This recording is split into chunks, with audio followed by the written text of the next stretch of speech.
Welcome to Beyond Birth Trauma, From Burden to Brilliance, where we uncover the powerful truth about your beginnings and how they've shaped your entire life. I'm Shannon O'Flaherty, and in this show, we are not just exploring your birth, we are dismantling the chains of generational trauma. We're diving into the core of who you are, peeling back layers of inherited beliefs and behaviors that have held you back for far too long. This isn't just about understanding your past. It is about reclaiming your future. Get ready to break free. This is Beyond Birth Trauma, From Burden to Brilliance, and your transformation starts now. Hi, everybody. Welcome back. Shannon O'Flaherty here, and I'm so excited to have with me today Raminyah Ingram, who's going to explore how our earliest developmental stages from conception to childhood, and especially through the rite of passage marked by the first menstrual cycle, shapes our cellular memory, our beliefs, and adult behaviors. Raminyah has so much to her, and she's got an amazing abundance of expertise, but she focuses on the energetic evolution of the mental, spiritual, and physical body. She is a global mind shift coach to up-and-coming spiritual entrepreneurs, an appointed priestess, a national speaker, and a mother of two. She created and began the New Elder Initiative in 2012, and the following year, her first manual called Mama's Manual Urban Rites was published, and this supports mothers through their daughters' first rites of passage into womanhood.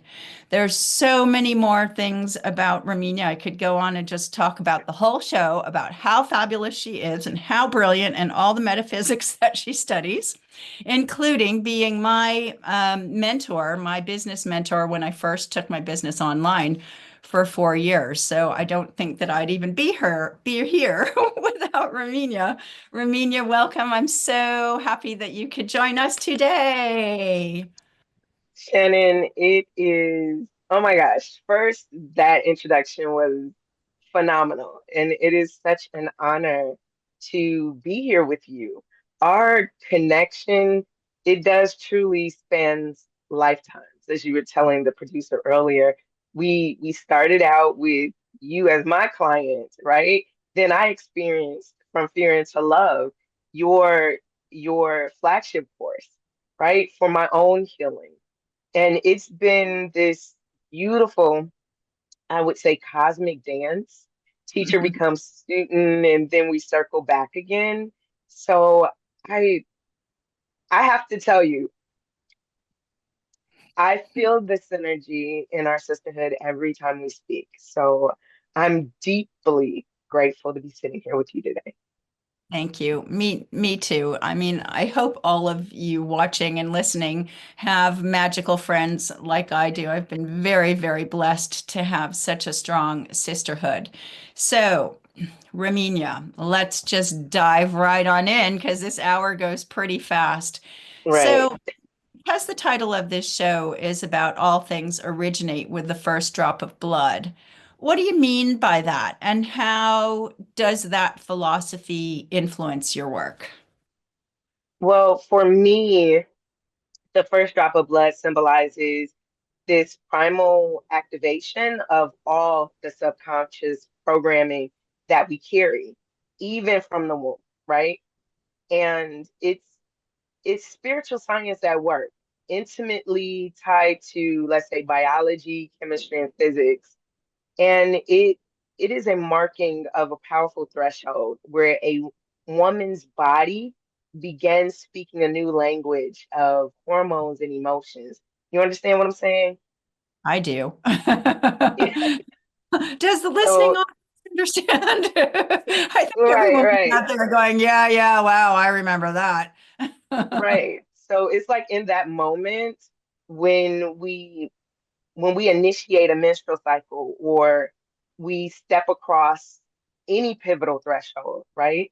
Everything we've absorbed from childhood onward awakens so that ancestral wisdom, our cultural beliefs, and our mother's emotional state, it all awakens with that first drop of blood, whether we're first coming through as newborns or we're going into from childhood to womanhood. So it's these patterns that really move me forward in my work. And those patterns that I see in myself and others, they're both beautiful and they're challenging because they become woven into our behaviors. You understand what I'm saying? Yeah, I do. So that first menstrual cycle is really a very pivotal rite of passage, and it's calling Exactly. forth everything that we've learned in childhood. And I'm going to say learned. You want to dive into that a little bit more? Oh, look. Oh, we get balloons. My Zoom has its own mind. Yay, we've learned stuff. Right. So we learn this in the first 7 years of our life on this planet. We're gathering information, and that information is stored in our cellular body. It's stored in our five energy organ systems. It's flowing through the meridians, and it can either block it or it can keep it flowing, or it can make it gush out where you're just expelling energy like a spigot that won't stop. hmm And so, can you walk us through how we kind of collect that information in our brains and interpret it? Oh, definitely. So one of the things that happens is that we are it's like a imprint from our parents and our fathers, and it shifts the patterns when we're in adulthood.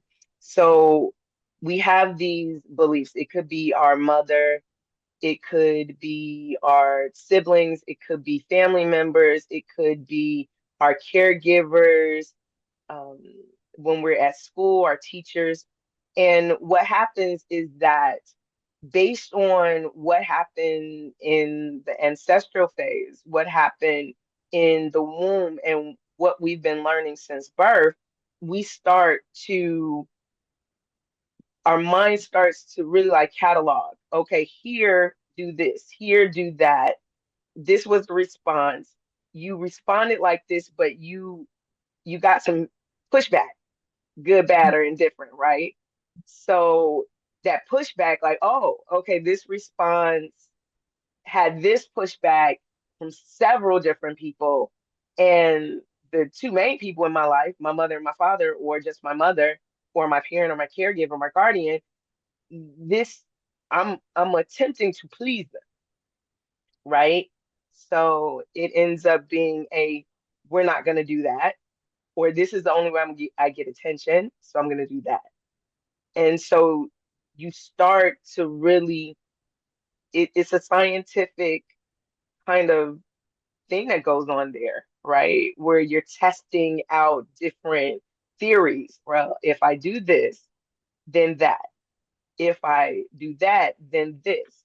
And so a child is always working within that type of dynamic.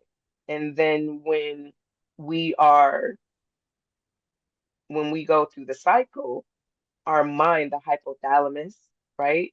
It says, hey, give me all of your lessons, because what I'm going to do now, since this is what you're holding on to, I'm going to turn it into hormones, and I'm going to push it back out into your body.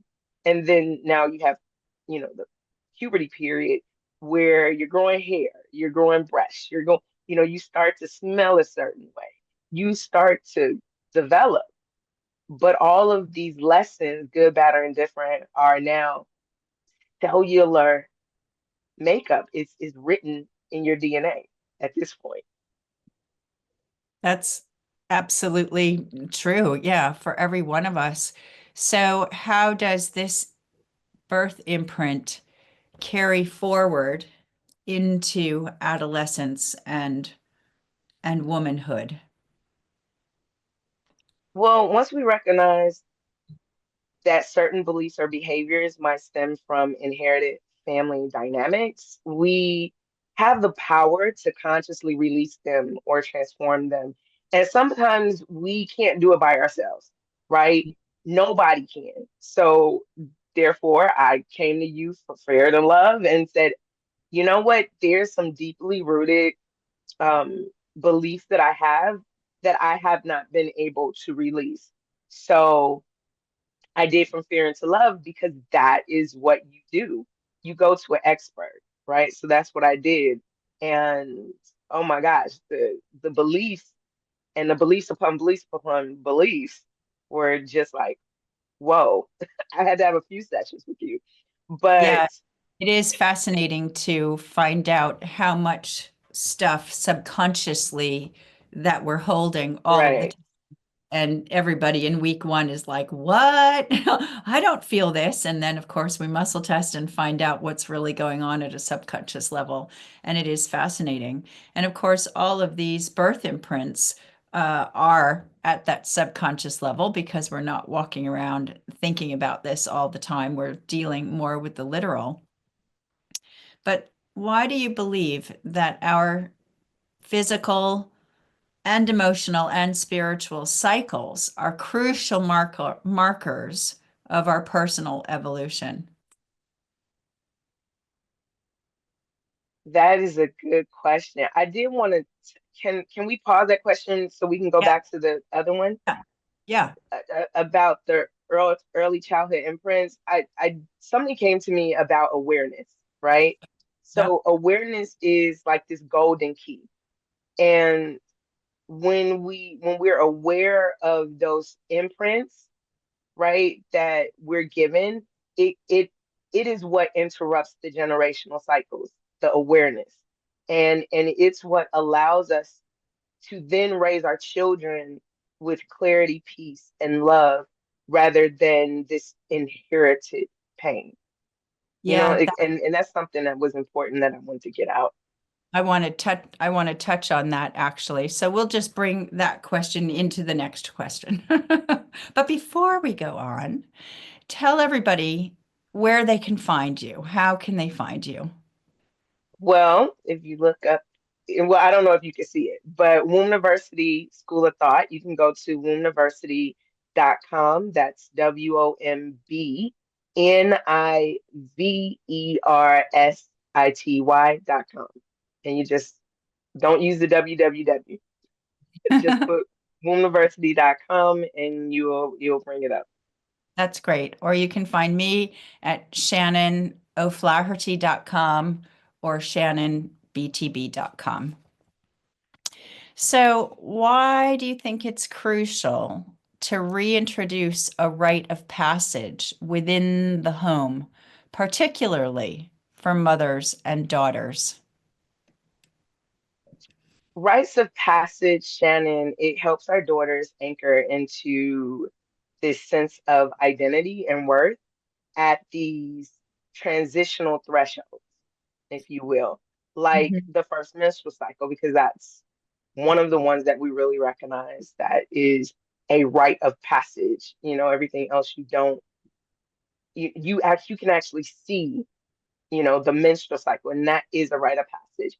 And in our fast-paced world, it's easy for young girls to piece together their self-image through these fragmented sources. So you got social media, you got these cultural stereotypes, and the tried and true, you have peers that come from entirely different backgrounds. And so when you create a conscious rite of passage and it's held by a daughter's mom in her home, it helps her remember that her body is sacred, that her I transitions are meaningful.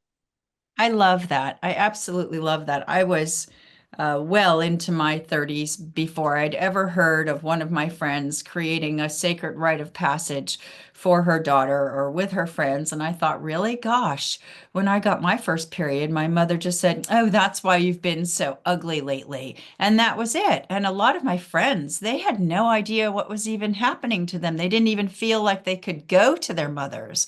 So a lot of young women, Exactly. imagine the beliefs like, okay, now you're all grown up. You've probably not lost much sleep over it now. But at that time, you might have felt really dirty. You might have felt really embarrassed or shameful. Maybe you were frightened. So I went to my mother and my mother wasn't that nice back then, but I went to my sister. Luckily, I had an older sister who was very open and willing to talk to me about all things. And she gave me a wonderful book in the 70s called Our Bodies, Ourselves. I don't even know if it's still Oh in print. yeah. Remember Yes, yes. that way back in the day. And it was wonderful. It was really like, wow, okay, no holds bars. And I think it's important for young women to know about your body and what's going on, not just at a physical level, but how that affects your hormones, how that affects your emotions, how that affects your self-perception. Very Yeah, much. and Shannon, when a young girl's transition through life, when they're meaningful, that brings this level of rootedness, right? And this level of self-trust that will guide her. It can guide her, but when she has it, when it's like, okay, I am now transitioning into this another phase. And when you have this sisterhood around you that really your mother creates for you, it's this container, this cauldron of safety, then the daughter can go through the rest of her life with this unbreakable self-trust. And so when you have a mother who's like, whatever, it is what it is, now it's like you're born again. It's like it when you're having your cycle, you're birthed into womanhood. Mhm. So you're a newborn woman. And Yeah. so imagine a mom saying that to a newborn. Yeah, I mean it's celebratory.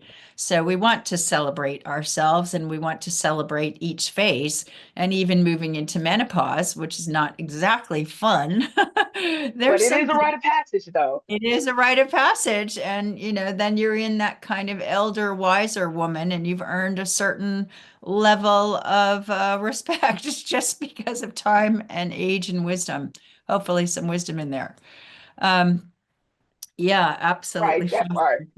fascinating. Everybody's not wise now.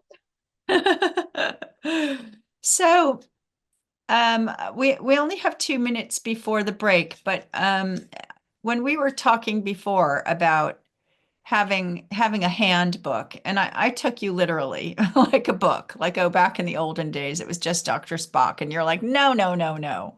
So introduce this concept, then we're going to take a short commercial break, and then we're going to come back and unpick that one. Okay, so when we have a child, our child gives off these cells that stay inside of the mother. So if she knows about them, that's why she can tap in and tune into her child. And that's why they're always connected. Like, how do my mom know this? And like, what is that? And that's one of the reasons why there's this energetic and biblical cord that never gets cut. Hmm. So that's in like a nutshell, but we can unpack that. Get back. Because I know You're I said that pretty calling fast.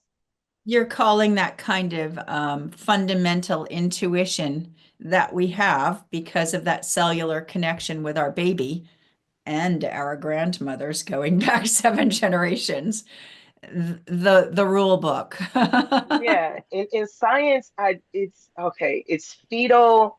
I think it's my friend sent it to me the other day. She reminded me what the scientific phrase was. I think it's like fetal micro chiserism or something like that. I might be saying it wrong, but Okay. I know it's micro something, but it's Yeah. fetal micro something. But I'll Hmm. get it on the break. Okay. Fascinating. That's absolutely fascinating. And of course, all of the mother's knowledge and wisdom is connected with those cells, with the baby too, and the baby's picking up all of that. So Hmm. we're just going to have a short commercial break now, and we'll see you in 3 minutes.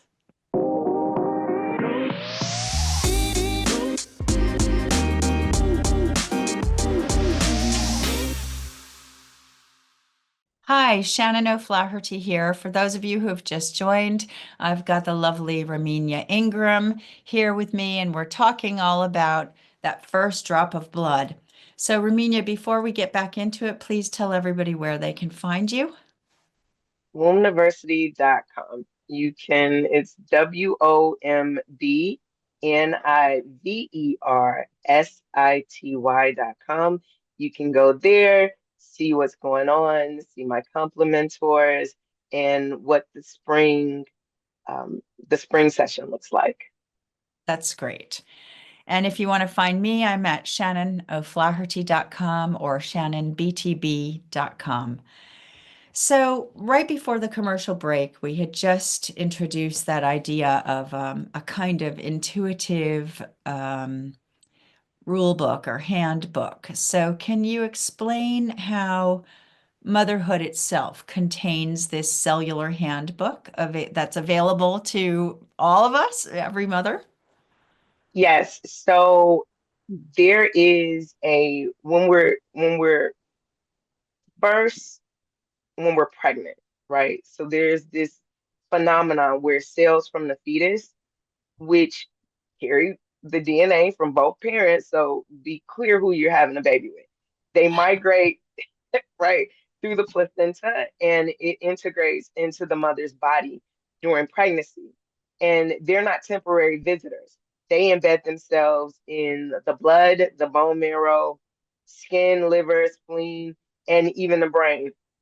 And Shannon, was a jaw dropping is that they remain there. And in certain people, they remain there for decades, and in others, they remain there in a lifetime. So when you're dealing with your child, you have to tap in intuitively, right? Because you know what's going on with your child. You can just look at them and know if they have a cold or they're getting ready to have a cold or if something's bothering them. You're tapped in, tuned in, and turned on. And because you have the parental, right?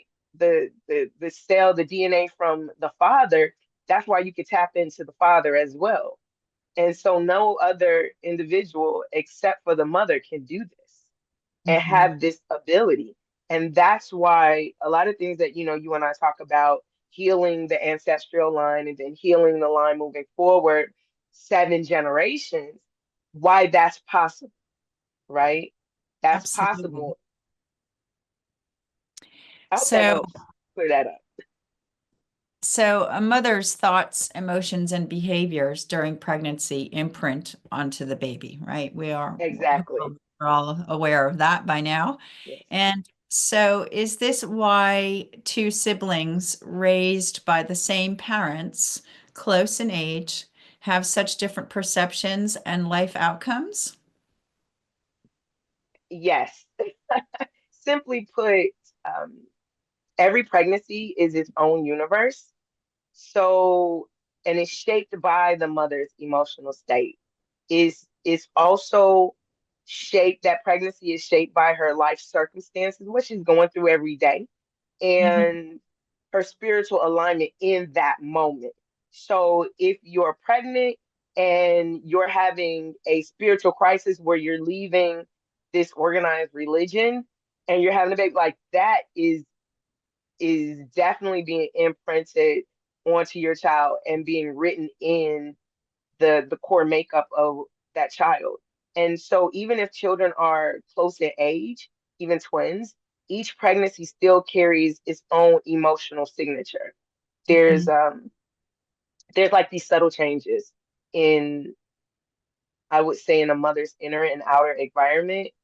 Let's say her stress levels, her dreams, Mhm. um, let's say her emotional resources, they imprint different energetic codes on each child.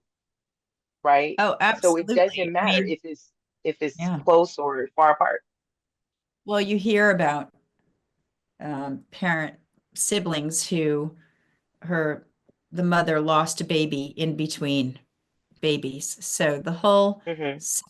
well, third technically pregnancy, the mother's grieving, right? And if you're in a place of grieving when you're pregnant the whole time or upset or whatever, and I remember being pregnant with Rome, my second kid, and that whole year my mother and sister weren't really speaking to me, so I was really upset. I felt like my family wasn't there for me.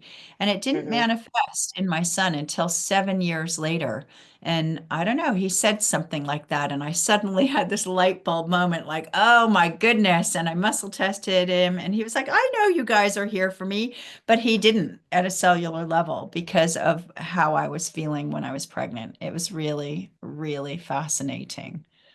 Yeah, Um, it's because of those variations, you know, your older son, what was going through you when he was in the womb versus your younger son, same with my daughter and my son, right? mhm.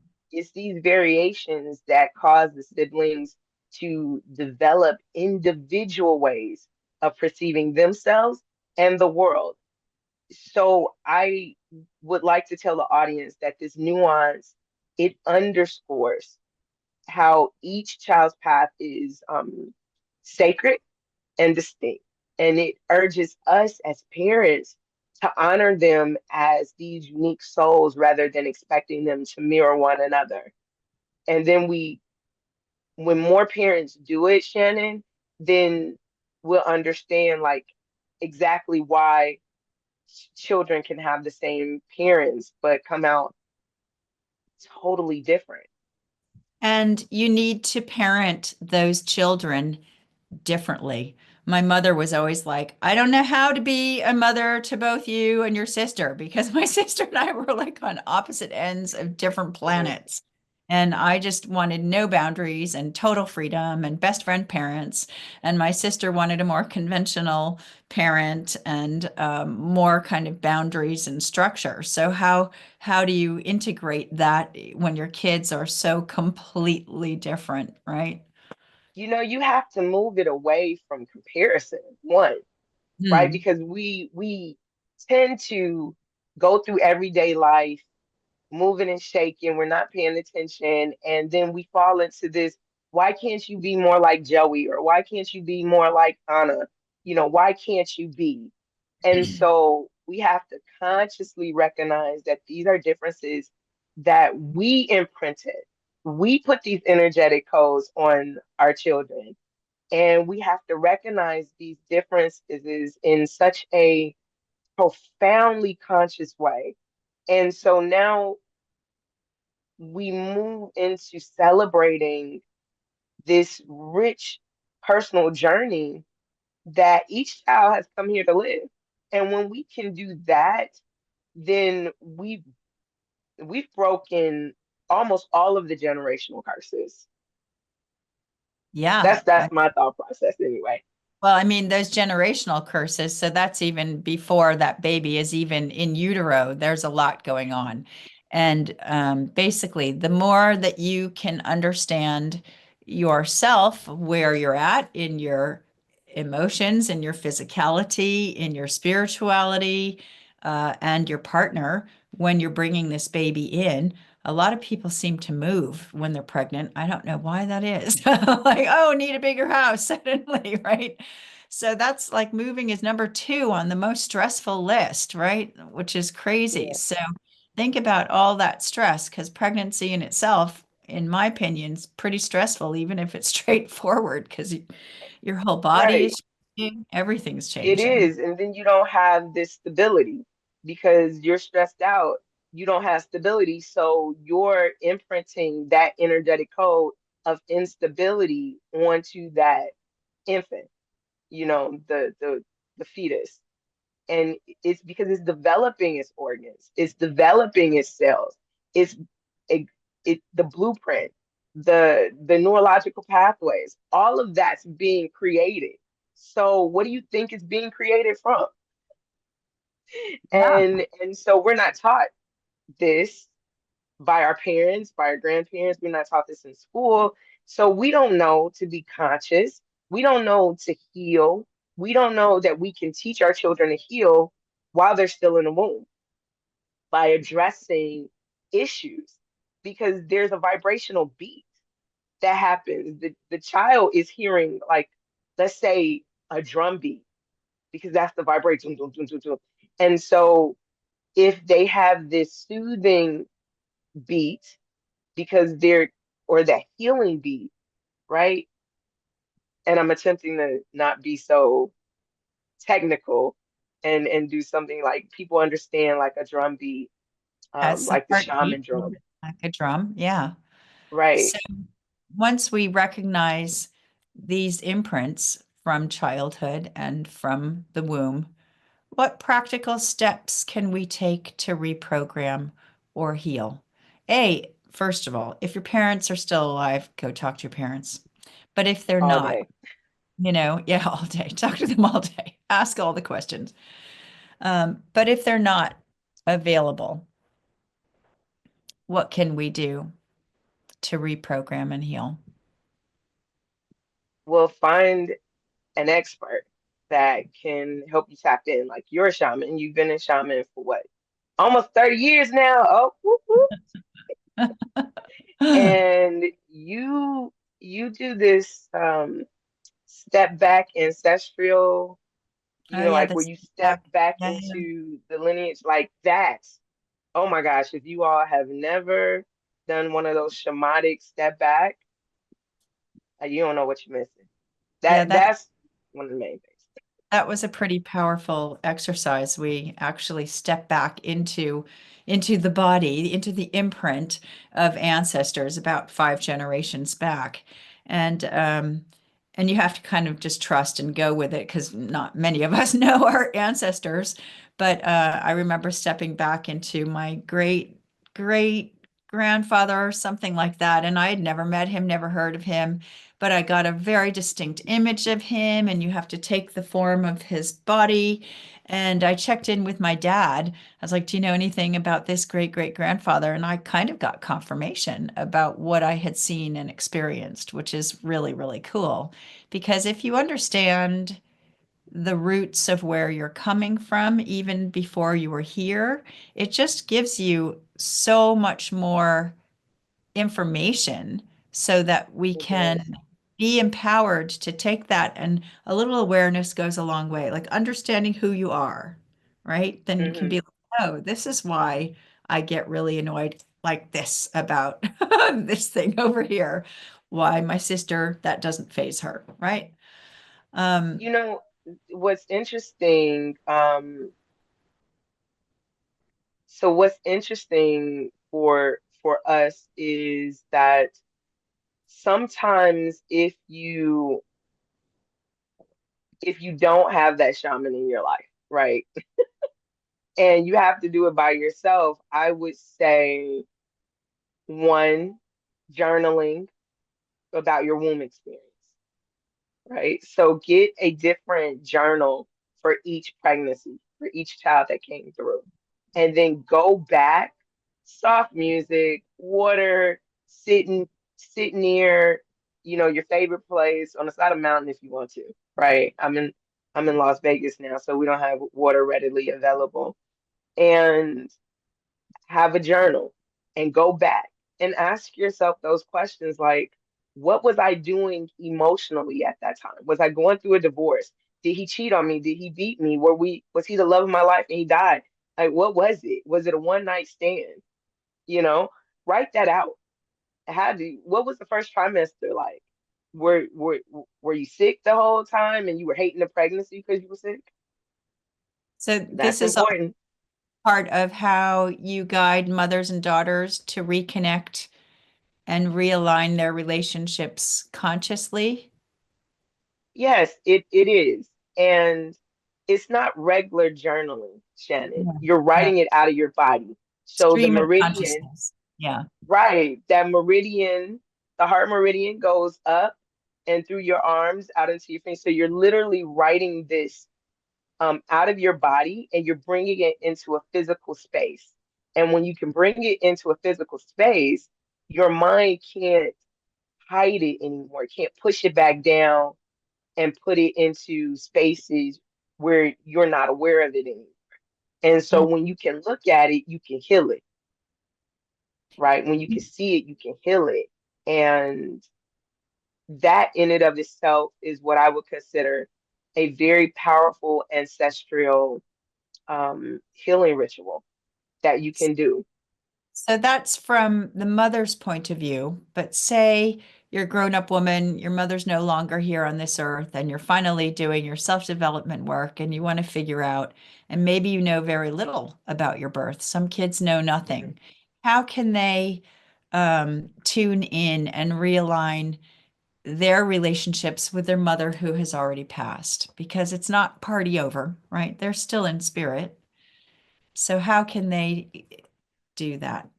That is a good question. So in the beginning of this work, I worked with mothers and I worked with daughters. It was basically about daughters. And so you put in your womb, putting your hands over your womb and giving your womb permission to speak. And when it Mhm. speaks, your body is going to then bring images and feelings up. And you're going to see the images before you actually see the words. So you still need to write it out of your body, right? Mhm. And then you definitely are looking at, you need to find an elder, that plain and simple, somebody who can be that mother figure to you, Mhm. um, that could help you because you're more than likely going to start spitting out things that you wouldn't have done before. You're able to ask her things that you Mhm. would have wanted to ask your mother. Mhm. And because if you don't have your mother, it you really you need somebody to step in that Yeah, space. a guide to You need hold that space for energy. you and facilitate that process, which Raminyah can do. I can do that for you too. There's lots of different rebirthing kind of ceremonies and practices out there that you can look for, whatever, because no healing modality works for everybody. So find the one that works for you. So we're going to take a short commercial break again, and then we're going to wrap up this conversation. And then I stick around to the very end because I'm going to give you about 5 very powerful downloads about how you can heal and change the energy between yourself and your daughter. See you soon.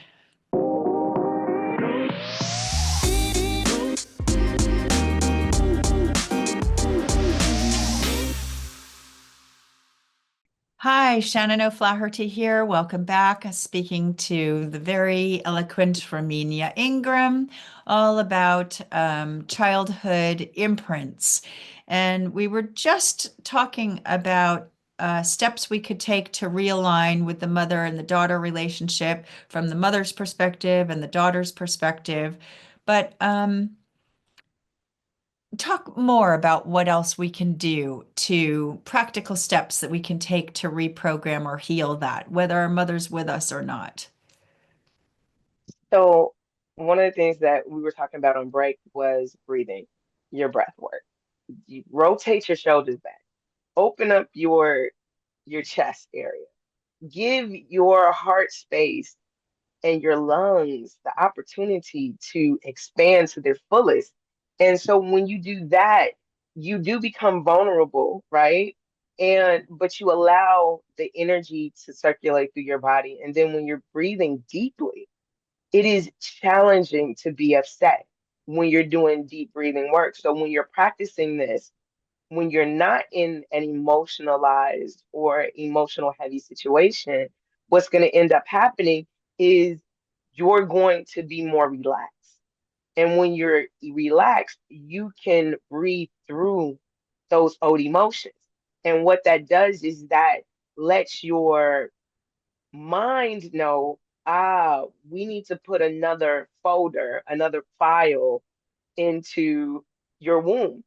We need to file this away, that this emotion and this response to this emotion no longer is this physical reaction, it's this. So your mind is going to start breathing, telling your body, breathe deep. Remember your breathing. Let's And you don't have to be so drastic about it. You could just, Yeah, and I nobody mean, knows you're breathing deep, but you're breathing deep. you can breathe deep. And this was really You make it a important, habit. opening all of this because these are secondary heart chakras. And like she said before, your heart meridian goes down and off the tip of your pinky. So if you want to open your heart chakras, you can do that stretch too. Reach out both arms and stretch and pull your hands Okay, I'll back. remember that. Open your arms up because it does really open you up. So that was a really good point. So, what if somebody has a problem tuning into their own cellular handbook because they just feel disconnected from their intuition? You know, the people who say, I can't meditate. Everybody can meditate. But there's people who don't feel that they can access anything remotely other than what's literally in front of them. That's a whole nother conversation for a whole nother day because if they can't do something, it's the fear of going inside. It Mhm. really is. That it really is. And there's so much pain, like, oh, I can't meditate because you got that monkey mind chatter, right, going on. You got all these different people, including your mother, because your mother is the one with the boombox in your head. And so she's literally like, all the time because that's what you're taking in. So you don't want to listen to it. You don't want to hear it. You don't, and you, and oftentimes you just don't want to stay, like, leave and take your doggy bag with you. The party's over. You know, get out my mental back door, get out my womb, like take your files with you. I'm shredding them up and burning them during the new moon. Really, it's people can do everything they set their mind to. And if their mind is programmed, because your mind is AI, it Yeah. is programmable, right?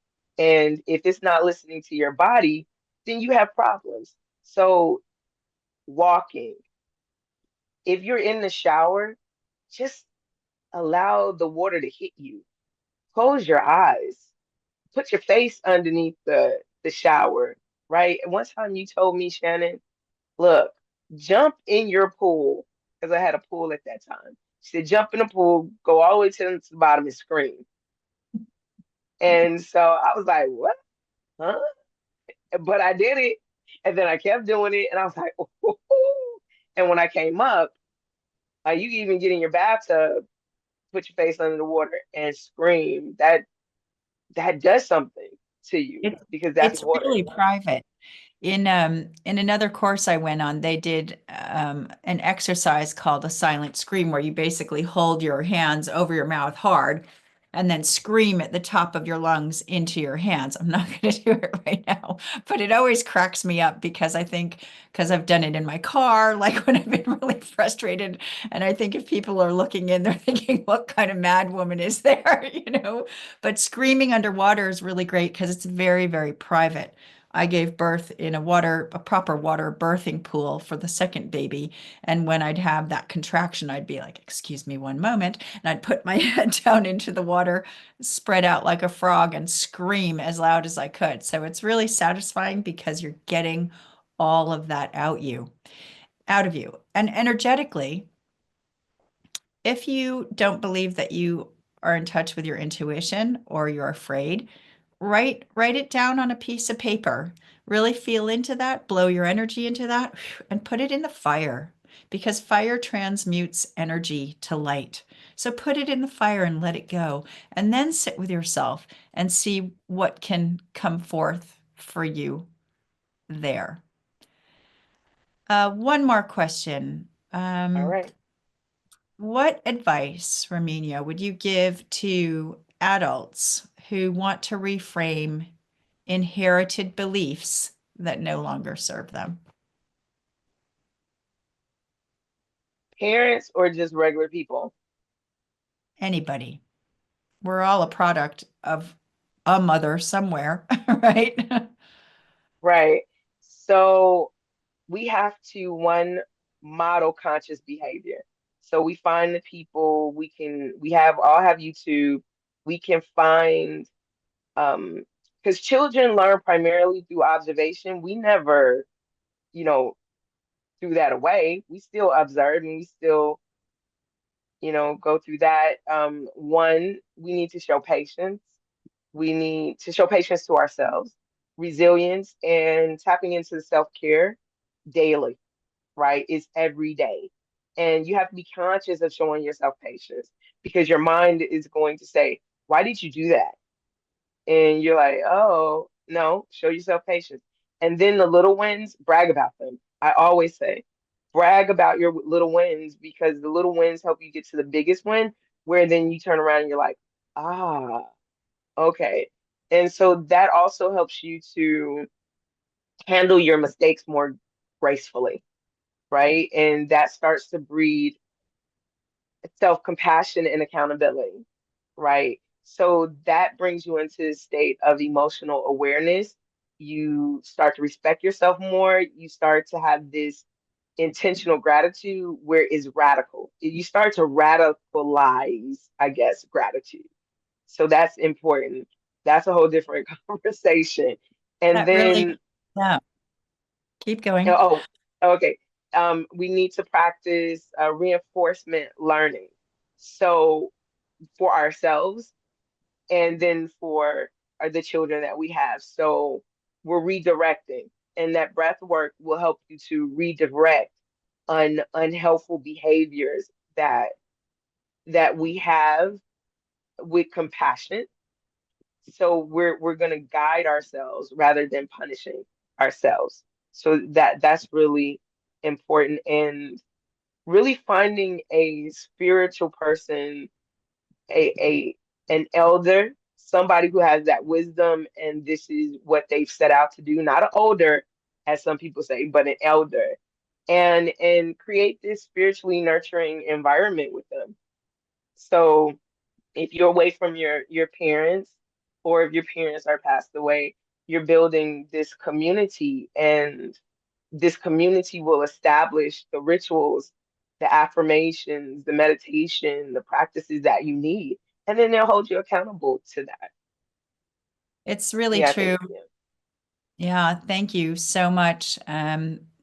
You've given us so much information. I'll have to have you back another time so that there's so many different topics we can talk about ancestors alone. It reminded me of a time when I had post-traumatic stress from sailing across the ocean in a 48-foot yacht with four men, and I wasn't focusing on all of the positives of that. And I remember you're like, right, for the next 10 minutes, you have to be grateful for all of the wonderful things that happen. And it was an extremely powerful exercise out loud to just reframe that in your head, right? Yin yang. There's I always a I know that, like, you used to talk about how you like, I always have to have this towel, this napkin, and you're always dabbing. Raminyah was You always did very that. happy when she could make me cry. So, if you're ready to receive some very powerful downloads now, I just need you to say yes out loud when Yes. I tell you what the download is, and it's a good idea to drink some water first if you have some available. Have your hands up and just rest them down so that you're open to receive and both feet on the floor. And take a deep breath in and just say, I'm open to receive. I know and I'm asking your permission that it's okay to give you these downloads. So if it is okay, say yes. I know what it feels like to feel safe, to be responsible for my own perceptions.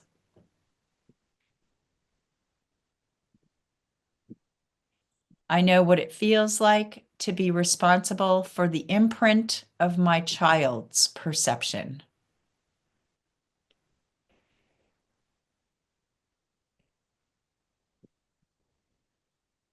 It's possible for me to know myself in a deeply intimate way.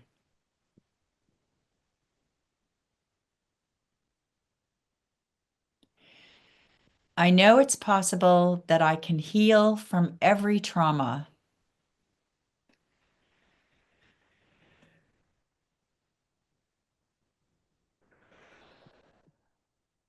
I know how, and I feel safe and good enough to reconstruct my cellular memory.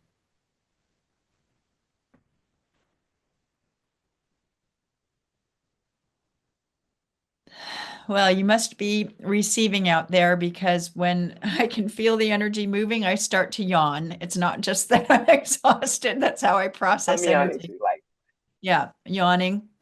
So, yes. Raminyah, tell everybody again where they can find you real quick. They can find me at wombniversity.com, WOMBNIVERSITY.com. Thank you. And you can find me at shannonoflaherty.com or shannonbtb.com. Raminyah, thank you so much for coming here today and being my guest and being a Thank soul you for having sister me. and talking about all things fascinating of out there consciousness. And let's hold space for everybody who wants to connect to their inner intuition and realign with your mother and daughter relationship or mother and son relationship because they're getting those imprints too. It might manifest in a slightly different way for boys. Their puberty is a little bit different than girls, as you're all aware, but you're still getting that birth imprint. So it's been a great pleasure, Raminyah. Thank you so much for being here Thank you with for having me. lots of love. See you next time.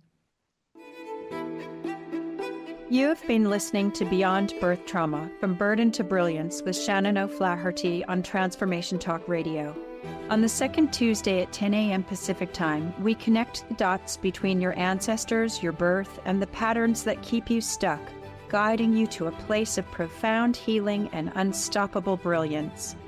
By examining and healing your cellular imprint from birth of how you perceive and respond to the world and the challenges that are created in your day-to-day life, we can begin to heal and live more balanced and fulfilling lives. For more information, visit shannonbtb.com. That's shannonbtb.com.